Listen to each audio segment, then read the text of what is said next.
Ja veig la Josefina Porres preparada, perquè, sí, cap aquí, perquè ens ha d'explicar moltes coses.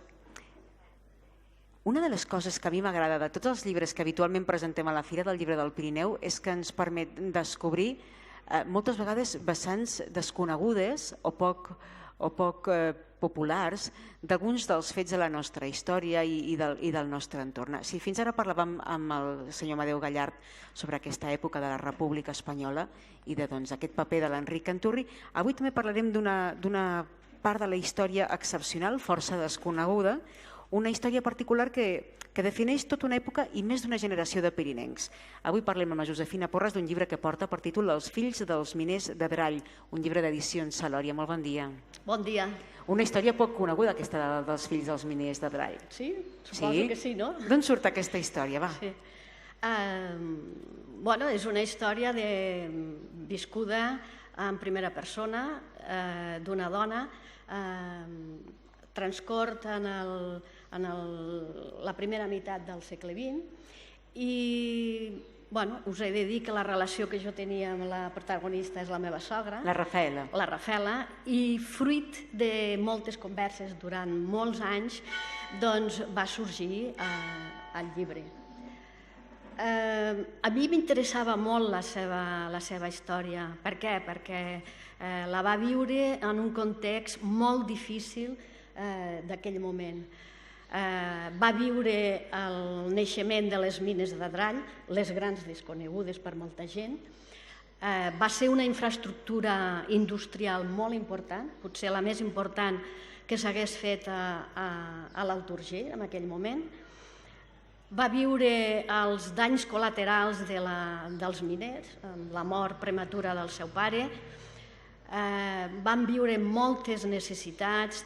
Va viure una guerra civil, que també va ser, com ens ha dit el Gallard, va ser bastant cruenta, per sort. I va viure l'exili, van haver de marxar, una nena de 12 anys. Vull dir, ella era aquest tòpic que diguem dels nens de la guerra, ella ho era. I al seu retorn, doncs, clar, ella necessitava treballar perquè van passar mancances, fam, van passar de tot, de penúries. I va viure fent de la seva professió de minyona. Va tenir la sort, potser, que va treballar de minyona amb cases benestants de tot el que és el circuit aquest de l'Alt Urgell i després d'Andorra. Va viure a Casa Sansa, que va ser un veguer durant quasi ben bé 40 anys, el veguer d'Andorra, episcopal, i després va anar de minyona a casa del doctor Nequí a Andorra. Per tant, ella es va codejar, com aquell que diu, amb gent molt important del país. Déu-n'hi-do, una vida de pel·lícula. Sí, perquè és una vida bastant anormal, com aquell que diu, i més per una persona que era jove.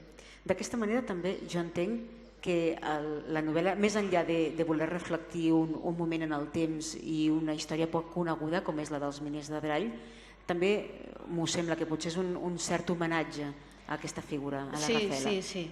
Jo l'he volgut escriure perquè el cert record no es perdés. Vull dir, és un homenatge amb ella.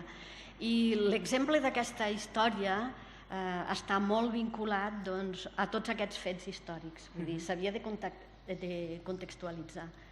El tema de les mines és molt poc conegut, és veritat? Sí, és molt poc conegut. Com és això? Jo vaig descobrir últimament a través de l'historiador Joan Obiols que les mines d'Adrall van ser un accident. Un accident perquè no s'havien de construir i es van fer perquè es volien fer els pantans de Tresponts que no es van arribar a fer al final. I doncs es van fer perquè necessitaven l'electricitat. I era un territori idoni per l'extracció del mineral de l'agulla. I les mines van durar ben bé des de l'any 24 fins als anys 50, tot i que va ser molt intermitent el seu funcionament, perquè després va venir la Guerra Civil, van continuar treballant, però molt intermitent. I més endavant, cap al final, el mineral ja era de molt mala qualitat, provocava molts problemes de manteniment i tal, i es van haver de tancar. Després hi havia Fassa, que també era el competidor, també. Tot i que treballaven, hi havia convenis, també. Em fa una certa gràcia perquè estem parlant d'un període de temps bastant convergent, amb el que parlàvem amb el senyor Gallart i que parlem ara de les mines de Drall, d'aquesta gran història en majúscules que no deixen de ser els fets de la història i al mateix temps aquestes petites històries, aquesta història en minúscula de la gent normal, que també és la que acaba construint el dia a dia i el conformar dels pobles, i això és molt important també que ho tinguem present. Sí, és interessant perquè totes aquestes petites històries al final són les que conformen la gran història en majúscules. Una bona manera de recordar la Rafela. Sí, és un homenatge amb ella, sí, veritablement, sí. Vides increïbles aquestes, com la dels fills dels miners de Drall, Josefina Porres. Ai, perdona, que no l'havia posat. No l'havia mencionat. Ah, doncs l'ensenyem. El portava al bols. Jo és que no l'he vist, tampoc. Mira, els ensenyo. És curiós, el tema de les mines l'hauríem d'explicar més bé. Sí, no està gaire explotat, tot el context aquest de les mines. Fins i tot a nivell etnogràfic hi ha molt camp encara per descobrir. Per trobar informació, com ho has pogut fer? Perquè no hi ha molta documentació, m'imagino, tampoc. Sí. Jo vaig anar a parlar també amb testimonis que encara viuen d'aquella època. També vaig anar a cercar a la font de l'arxiu comarcal de la Seu d'Urgell. El Lluís Obiols em va facilitar molta informació. Ell ha escrit molt sobre les mines. De fet, va fer el pròleg del llibre també, Sí, ell va fer el pròleg, sí, molt interessant. Sí, és molt interessant. El Lluís en sap molt sobre les mines.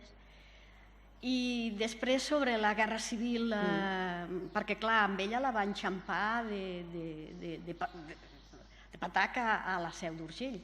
Tenia al voltant dels 11 o 12 anys. Ho va viure. I el Lluís Obiols també em va facilitar molta bibliografia de la Guerra Civil de tot el territori aquest de l'Alt Urgell. Doncs grans i petites històries. Sí, en aquest cas la que ens porta la Josefina Porres, Els fills dels miners de Drall, un llibre que podeu trobar a Edicions Salòria. Josefina, moltíssimes gràcies i enhorabona. A vosaltres. Gràcies. Vale.